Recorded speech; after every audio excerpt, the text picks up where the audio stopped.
हज़रत मूसा और फ़िरौन। कुरान कथा। अमालिका प्रदेश में एक राजा राज्य करता था जिसका नाम बलेद बिन माअब था। अमालिका के सभी राजाओं को फ़िरौन कहा जाता था। जब इस फ़िरौन के हाथ में मिस्र का राज्य आया तो यह दौलत के नशे में पागल हो उठा और यह कहकर कि खुदा कोई चीज़ नहीं है, मैं ही सब कुछ हूँ, रियाया से अपने को सिजदा करने के लिए कहने लगा। कुतुबियों ने तो खुशी खुशी फ़िरौन के सामने मस्तक नमा दिए, लेकिन बनी इस्राइलों ने मस्तक नमाने से इनकार कर दिया। अब फ़िरौन बनी इस्राइलों से नाराज़ रहने लगा। वह किसी बनी इस्राइल से मैला उठवाता, किसी से पत्थर तोड़वाता।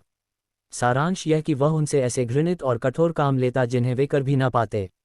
एक रात अचानक फ़िरौन को सपना दिखा कि एक आग शाम देश की ओर से आई है और उसने उसके और दूसरे कुतुबियों के घरों को एकदम जला दिया है। सुबह होने पर उसने ज्योतिषियों से अपने इस सपने का फल पूछा। उन्होंने बतलाया कि आज रात को बनी इस्राइल खानदान में एक ऐसा गर्भ रहेगा जो पैदा होकर तेरी जान को लेने वाला बनेगा। यह सुनकर तो फ़िरौन के पांवों के नीचे से मिट्टी खिसकने लगी। उसने हुक्म दे दिया कि बनी इस्राइल में से आज रात के लिए मर्द तो अमुक मैदान में इकट्ठे हो जाएं और उनकी स्त्रियां घरों से बाहर न जा सकें। ऐसा ही हुआ। शहर भर के सब बनी इस्राइल मर्द मैदान में इकट्ठे कर लिए गए और स्त्रियों को घरों में छोड़ दिया गया। लेकिन फिर उनका अंगरक्षक, जिसका नाम इमरान था, वह भी बनी इस्राइल ही था। उसके अलग करने का किसी को ध्यान तक न आया। वह रात को अपनी स्त्री के साथ रहा और उसी रात हज़रत मूसा ने इमरान की स्त्री के गर्भ में प्रवेश किया। दूसरे दिन फिर ज्योतिषियों को बुलाया गया तो उन्होंने आसमान पर पैगंबर के गर्भ प्रवेश का तारा देखा। कहते हैं कि जिस दिन पैगंबर गर्भ में प्रविष्ट होता है उसी रात में उसका सितारा चमक उठता है। सितारा देखकर ज्योतिषियों ने फ़िरौन से कहा, तू इंतजाम ठीक नहीं रख सका, तेरी जान लेने वाला गर्भ में प्रवेश पा चुका है। इन पर फ़िरौन ने कहा, आज से बनी इस्राइल में जो भी लड़का पैदा हो फौरन जान से मार डाला जाए। हुक्म की देरी थी कि हजारों बेगुनाह बच्चों के खून से हाथ रंगे जाने लगे, लेकिन जब हज़रत मूसा पैदा हुए तो खुदा की कुदरत से सब पहरे वाले अंधे हो गए और उनकी मां को इतना मौका मिल गया कि वह अपने प्यारे बच्चे को संदूक में रखकर पास ही बहने वाली नील नदी में इस आशा से बहा दे कि शायद यह बहता हुआ कहीं दूर जा निकले और कोई खुदा का बंदा इसका पालन पोषण कर ले। मगर होता वही है जो खुदा की मर्जी होती है। उस नदी में से एक छोटी नहर काटकर फ़िरौन के घर में लाई गई थी। मूसा उसी में से बहते हुए उसके घर में पहुंच गए। फ़िरौन के घर में एक कुश्ती लड़की के अतिरिक्त कोई संतान न थी। जब उसकी पत्नी आसिया ने देखा कि एक सुंदर लड़का तैरकर उनके महल में गया है तो वह बेहद खुश हुई और उसने बच्चे के पालन पोषण का उचित प्रबंध करा दिया। बच्चे को दूध पिलाने के लिए धाय भी रखी गई, लेकिन हज़रत मूसा ने किसी भी धाय का दूध नहीं पिया। जब उनकी मां को ही धाय बनाकर रखा गया तब उन्होंने दूध पीना आरंभ किया। खुदा की मेहरबानी से हज़रत मूसा अपने दुश्मन के घर में रहते हुए भी अपनी असली माता की गोद में पलने लगे और फ़िरौन के फरिश्तों तक को भी खबर न हो सकी कि उसका दुश्मन उसके घर में ही निवास कर रहा है। लेकिन कुछ समय बीत जाने पर हज़रत मूसा का कुछ थूक उस कुश्ती लड़की के शरीर को लग गया। थूक का लगना था कि लड़की भली चंगी हो गई। लड़की के ठीक होने का समाचार बादशाह ने सुना तो उसे बहुत ही आश्चर्य हुआ, क्योंकि हकीम लोग उसके रोग को लाइलाज बतला चुके थे।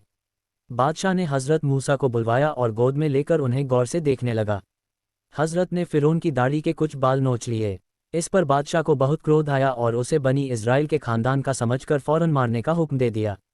लेकिन कुछ लोगों के समझाने से और खुदा की तरफ से फ़िरौन के दिल में मोहब्बत पैदा की जाने के कारण परीक्षा की समाप्ति तक उसके मारने का हुक्म वापस ले लिया गया।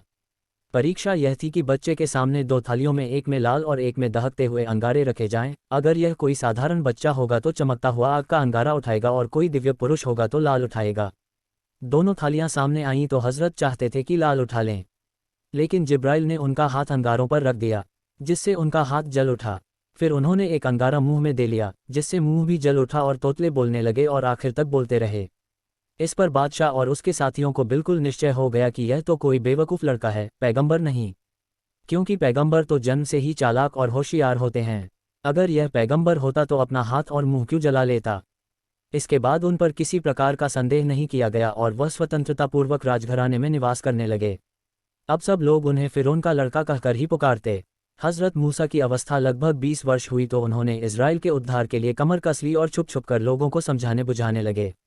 उनको पर्यटन का बेहद शौक था। एक दिन वह जंगल की ओर जा रहे थे तो देखते क्या है कि एक कुतबी किसी बनी इस्राइल के सिर पर लकड़ियों का भारी गट्ठर रखे हुए चला आ रहा है।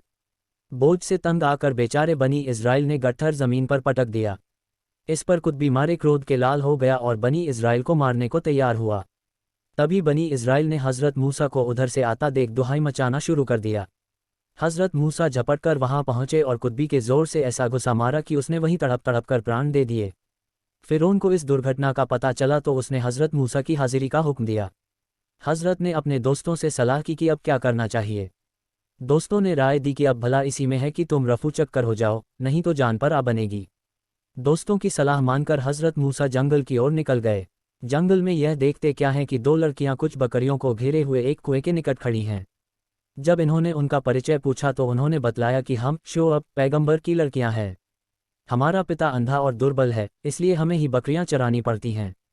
आज हम दूसरे बकरी चराने वालों के साथ यहाँ आई थीं तो उन्होंने अपनी बकरियों को पानी पिलाकर फिर कुएं के ऊपर पत्थर रख दिया जिससे हम अपनी बकरियों को पानी न पिला सकें। यह सुनकर हजरत मूसा को बड़ा रहम आया। इन्होंने कुएं से 40 डोल पानी खींचकर उनकी सब बकरियों को पिला दिया। वे लड़कियां अपने घर गईं तो उन्होंने हजरत मूसा की सहायता का सब हाल कह सुनाया। इस पर शोअब ने कहा कि तुम उसे ढूंढकर मेरे पास ले आओ। वे लड़कियां फिर उस कुएं की ओर गईं और हजरत मूसा को अपने घर ले गईं। हजरत शोअब ने हजरत मूसा की कहानी सुनकर कहा कि तुम यहाँ पर ही रहो। जब तुम 8 साल मेहर की बकरियां चरा चुकोगे तो तुम्हारा विवाह इनमें से एक लड़की के साथ कर दिया जाएगा। कहते हैं कि हजरत मूसा ने अपने ससुर साहब को खुश करने के लिए 8 साल के बजाय पूरे 10 साल बकरियां चराईं। तब हजरत शोअब ने अपनी लड़की सफूरा के साथ इनका विवाह कर दिया और एक लाठी और बहुत सी भेड़ बकरियां देकर इनको विदा कर दिया।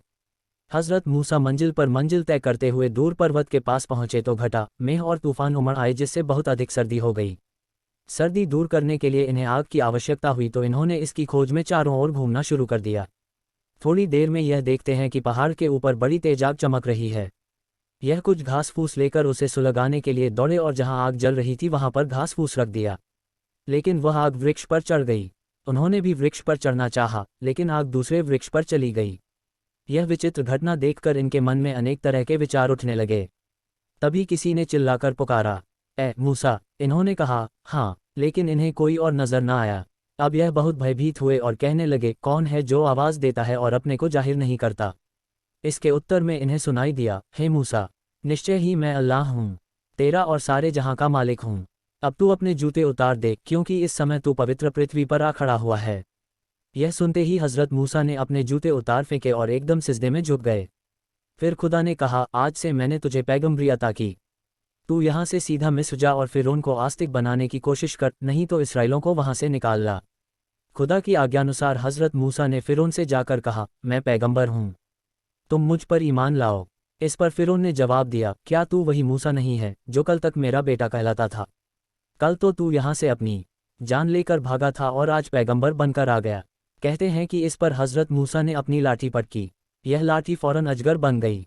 इस अजगर के 700 दांत और हाथियों जैसे पांव थे। इसके सारे बदन पर बच्छियों जैसे बाल थे।